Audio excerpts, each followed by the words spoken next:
Este será un vídeo relativamente corto, sin imágenes y sin fotos, pero quiero contarte, mejor dicho, para que tengas una imagen desde arriba general, ¿no? Así resumida, y que no te pierdas entre tantas mentiras y desinformación, aunque realmente sabemos muy poco, sobre Antártida y los alemanes.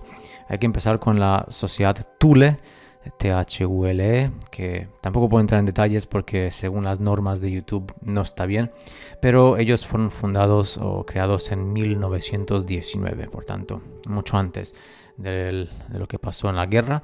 Y los miembros de esta sociedad Thule, pues luego se convirtieron en la gente muy poderosa del partido político, del famoso hombre del bigote, cuyo nombre empieza por H.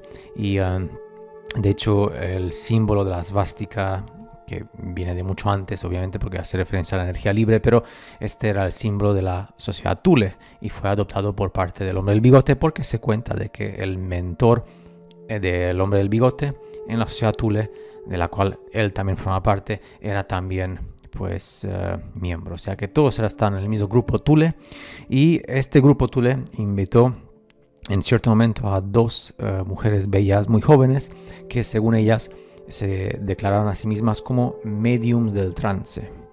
Esto es lo que mucha gente de hoy en día entiende erróneamente como canalización. Realmente, si tú miras la serie de Los 100, The 100, u otras series TV o películas de ciencia ficción, se puede hacer canalización a través de telepatía y tecnología de uso de ondas cerebrales. O sea que no es nada descabellado. Lo que pasa es que la gente no quiere entenderlo y luego se pierde en este mundillo de la religión New Age, en la Tierra al globo con agua curvada. Por tanto, una de estas chicas era María Orsic, que ella explicó que era capaz de contactar con extraterrestres, y la palabra extraterrestre son simplemente dos palabras, extra y terra, o sea, terrestres, seres humanos de otras tierras. ¿Qué significa? La Tierra es un cráter, aunque ya sé que para muchos la Tierra es un globo con agua curvada, pero la Tierra es un cráter y hay otros cráteres y otros mundos. Y ella decía que se podía poner en contacto, y de hecho presentó al grupo páginas escritas, lo que ella llamaba como escritura automática, en antiguo sumerio y en el código de los templarios, que ella, según ella, lo escribía automáticamente cuando entraba en modo trance, siendo controlada por estos alienígenas extraterrestres. De nuevo, pensad en Tierra cráter, ¿vale? No en el globo.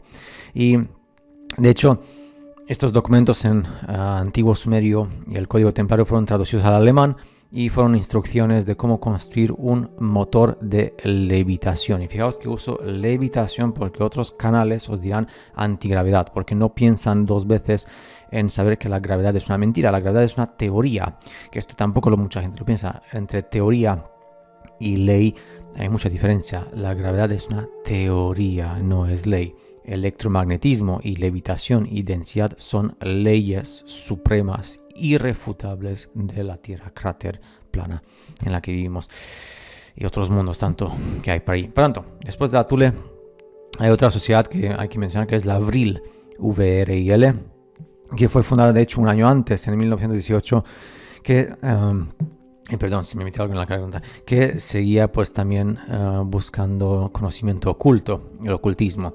María, que también forma parte de la Vril y la Thule, eran prácticamente lo mismo.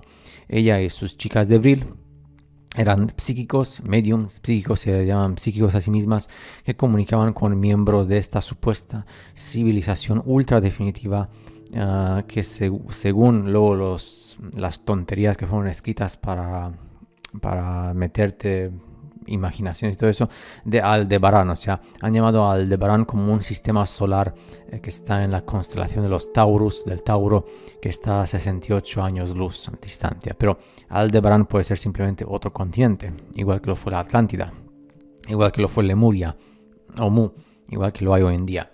Pasa que luego se creó la religión New Age, y con todas estas tonterías, que si el internet, que si este escritor, que si este documental, y la gente, pues las masas de gente se han perdido allí en los globos flotantes. Pero como resultado de estas escrituras que presentaron en la Vril y en la Thule, los ingenieros y científicos alemanes fueron capaces de hacer prototipos de las naves que son erróneamente llamadas ovnis, que son las Haunebu. que alguien se pregunta por qué fueron los alemanes capaces, y he hecho un vídeo de la velocidad que tenía un Haunebu, este platillo volante, que luego pues también se creó esta religión en el siglo XX debido a los americanos y a la New Age y a toda la gente que cree esas cosas por gusto. Y este tipo de sistemas de propulsión avanzado que no usaban lo típico, lo tradicional, pues les permitieron estar años luz de lo que tenían los americanos y los rusos. Y esta tecnología fue hecha pública después del 1947, con todo esto que pasó con los ovnis y tal, pero así en plan muy controlado para que la gente siga con el interés místico en la religión New Age y en esto de los ovnis que vienen a salvarnos de no sé qué puñetero sistema solar lejano. Así que lo que es después es que en este contacto que tuvieron los alemanes, pues han hecho las típicas exploraciones, que luego hay esas películas típicas de Indiana Jones y otras tantas que muestran cómo los alemanes iban por todas partes del mundo para buscar el conocimiento prohibido, escrituras, armas antiguas, cosas que ahora las vemos pues en los erróneamente llamados vídeos de Tartaria, que son lo que quedó de la antigua civilización que una vez estuvo allí en este cráter, que también los gigantes y todo eso, y los titanes, y también llegaron hasta la Antártica. De hecho, ellos crearon los alemanes en 1935, y esto sí que es algo que es supremo porque es la única sociedad secreta que fue fundada y creada con dinero oficial por parte del Tercer Reich, que fueron los Ahnenerbe, la Ahnenerbe en 1935. Uno de los miembros fundadores de esta Ahnenerbe es el famosísimo oficial del SS, Heinrich Himmler, que está obsesionado hasta un nivel definitivo con esto de las búsquedas, del ocultismo y de las armas y de la energía. Y otros tantos de esa sociedad pues están siempre con lo de la Atlántida, por eso pues se ha hecho famoso esto de los alemanes con Atlántida. Y la Ahnenerbe, pues, ¿qué hacían los miembros de la Ahnenerbe? Iban por todas partes del mundo, principalmente en Asia y en Europa, también en Rusia, también llegaron hasta América, Sudamérica, América Central, en búsqueda de estos códigos y textos antiguos que iban a todas las bibliotecas y pues reunían todo. De hecho, no me extrañaría que mucha de la información que ya no existe se llevó a la Antártida por parte de los miembros oficiales de la Ahnenerbe, del ejército elitista alemán. Por tanto, esto que tiene que ver también con el Santo Grial, que puede ser nada más ni menos que un arma de algún tipo, y otras tantas cuestiones, ¿no? Que las películas abundan después de la Segunda Guerra Mundial de este tipo de cuestiones. Aquí tengo que remarcar la existencia de un hombre que se llama William Tompkins, que en la Segunda Guerra Mundial era un joven que trabajaba como ingeniero naval para la producción de armamento, de diseño en la marina y en aeronáutica durante la Segunda Guerra Mundial. Y él, según él, porque también escribió un libro, aunque ese libro hay muchas mentiras porque habla de los globos flotantes en el espacio, bla, bla, pero dijo una cosa muy interesante que me llamó mucho la atención, y es que él dijo que los alemanes de la Segunda Guerra Mundial ya estaban en contacto con otra civilización, con otros seres humanos de otras partes, que él los llama los nórdicos, ¿no? Que ahora lo entendéis por qué. Y que debido a ellos, pues los alemanes tenían acceso a la tecnología para construir los Haunebu, ¿no? Los ovnis que luego recibieron a la flota suprema del almirante Byrd y los dejaron tiesos por el suelo. Por tanto, que eso se quedó también impactado. Dijo Tompkins lo siguiente. Este muchacho, que luego ya no voy a dar muchacho cuando escribió el libro, pero él contó lo siguiente, que cuando él está trabajando después en el programa de las US Navy Secret Program, Space Program, pero bueno, no es programa espacial, sino que es programa de otro tipo, decía que había incluso dentro de los que son los Estados Unidos, en su departamento, las mujeres, chicas secretarias, él decía que eran extraterrestres camuflados de mujeres bellas, altas, rubias, muy calientes. Lo describe de tal forma. Y que él los llamaba a esta civilización los nórdicos. Por tanto, teniendo en cuenta que en el Ártico, no confundáis Antártico con el Ártico. En el Ártico, ¿qué hay en los mapas? Antes en los mapas ponían los 4 continentes, esos que están al norte de Siberia y al norte de Groenlandia, ya no están. ¿Qué tal si estos nórdicos siguen estando allí? Simplemente no tenemos derecho nosotros a verlo. Por tanto, los nórdicos, que son los hiperbóreos, o como quieras llamarlo, pues sí, existen. Así que no sería extrañado. Por tanto, son todos muy bellos, muy altos, y las mujeres pues tienen que ser fuera de este mundo, ¿no? Diosas en ese sentido. Y es lo que él pone en este libro que se llama Selected by Extraterrestrials, seleccionado por extraterrestres, que luego también hay muchísimas tonterías de los globos flotantes. Y es claro, como siempre mezclan las mentiras con la verdad, pues hay que saber navegar por el sistema de lo que es mentira y Navidad. Y estamos en septiembre de 1939, durante la tercera expedición Nueva Swabia, que es, digamos, después de tener el éxito, los alemanes han tenido un éxito en el año 38 hasta el 39. Esta tercera expedición, pues, fueron hasta lo que hoy en día se llama la tierra de la reina Maud, ¿no? Queen Maud Land, y usaron globos, o digamos, globos de aire caliente y aeroplanos para mapear todo el territorio y para crear los mapas, y han establecido lo que es la base secreta de Neuschwabenland, que se llama la base o la estación 211,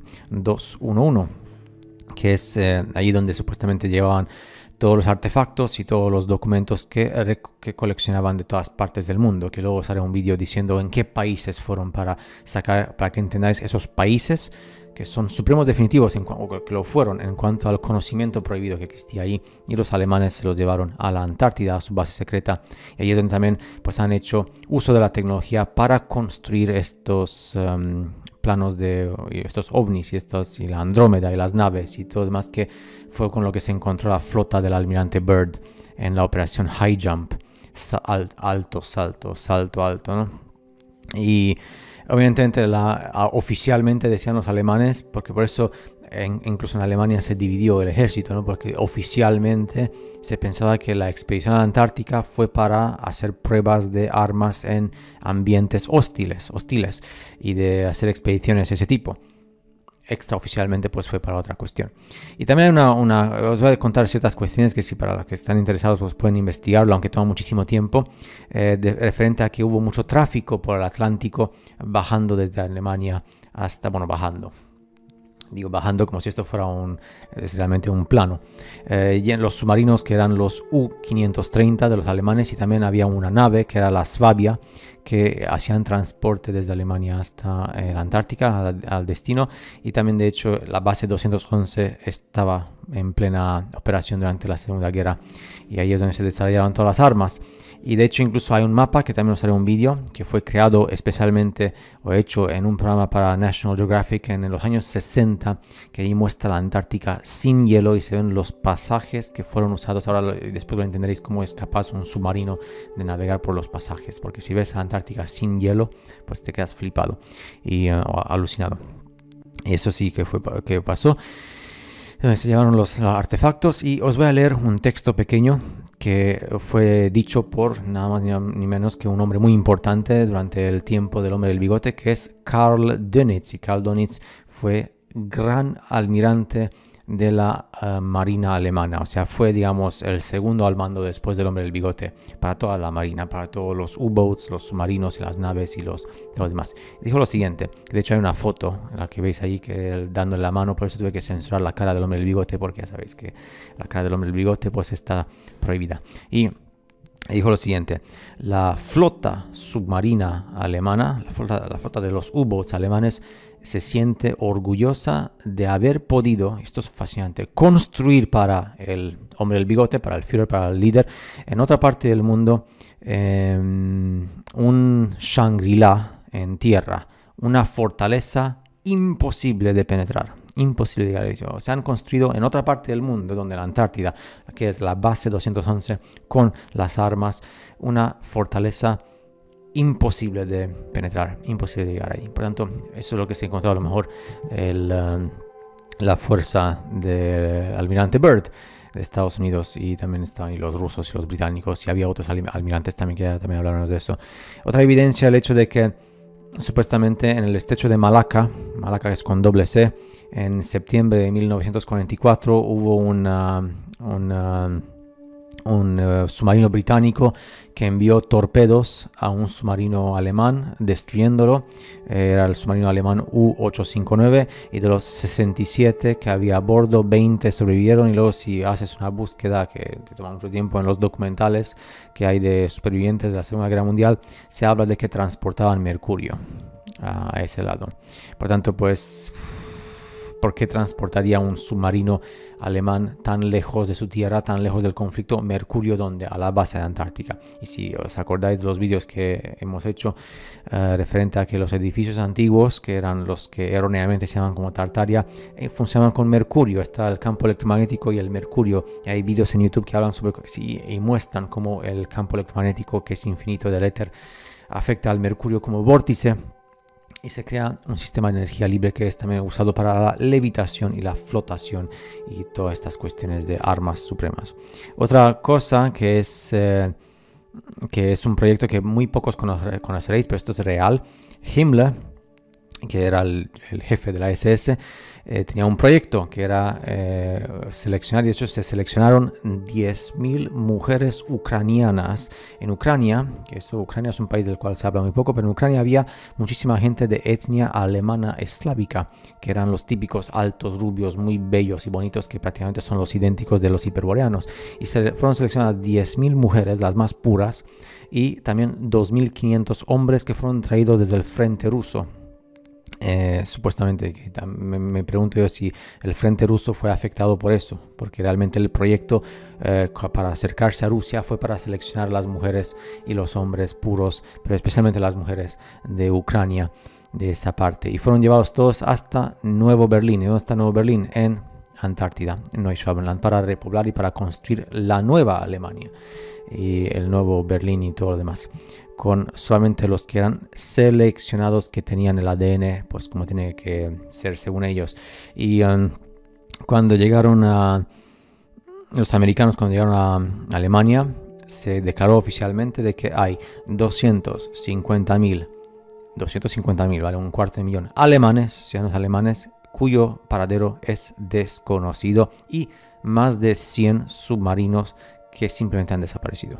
O sea, los americanos confirman de que hay alemanes 250.000 y submarinos más de 100 que nadie sabe dónde se han evaporado, esfumado. Por tanto, ¿dónde se han esfumado? Pues ahí en la Antártida. Por eso se creó la operación Paperclip, porque me imagino que mucha parte del ejército alemán que fue dejado atrás por no tener el ADN, el cual fue requerido para entrar ahí, pues igual se han vuelto en contra, y por eso la operación Paperclip, que se fueron los alemanes hasta Estados Unidos, y luego se mandó la flota con el almirante Byrd justo después, y estos alemanes de la Antártida dijeron hasta aquí llegáis, y les han hecho, vamos, les quedó claro.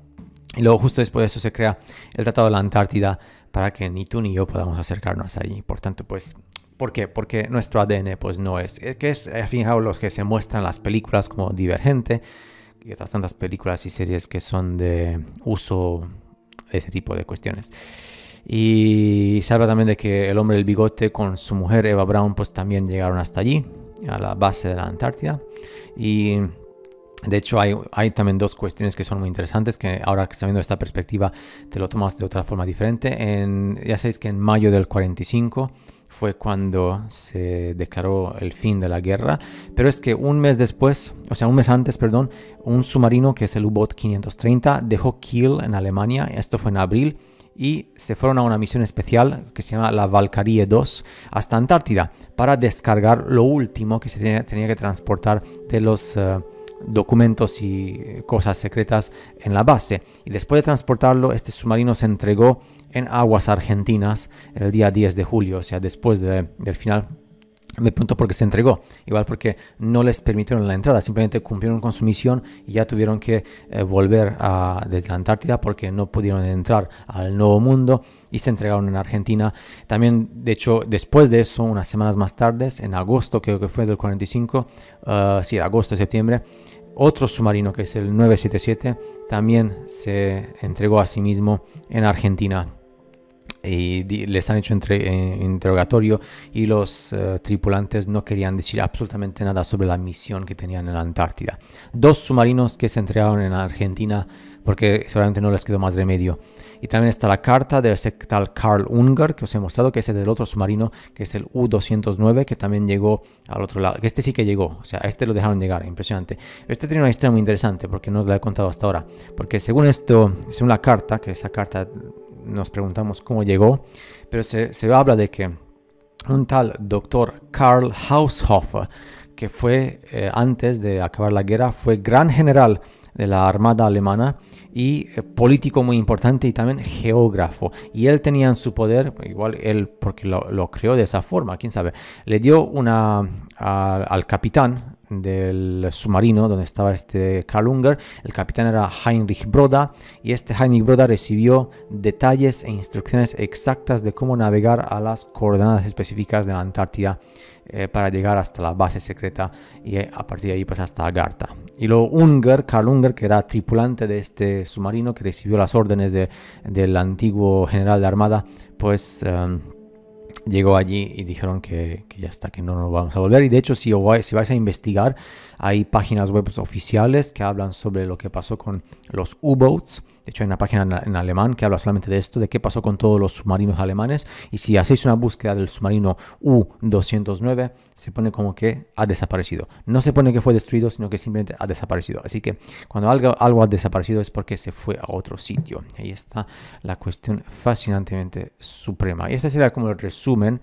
Seguiremos hablando de esto, pero para que tengáis una imagen desde que empezó todo esto hasta el final, y en la perspectiva de la Tierra cráter, no el globo, porque el globo ya sabéis, y cuestiones que ahora cuando sabéis lo que pasa sobre el reseteo y lo erróneamente que se llama Tartaria y la energía libre y todo lo demás, pues se puede ver esto en una perspectiva mucho más clara y más limpia. Y hasta el próximo vídeo.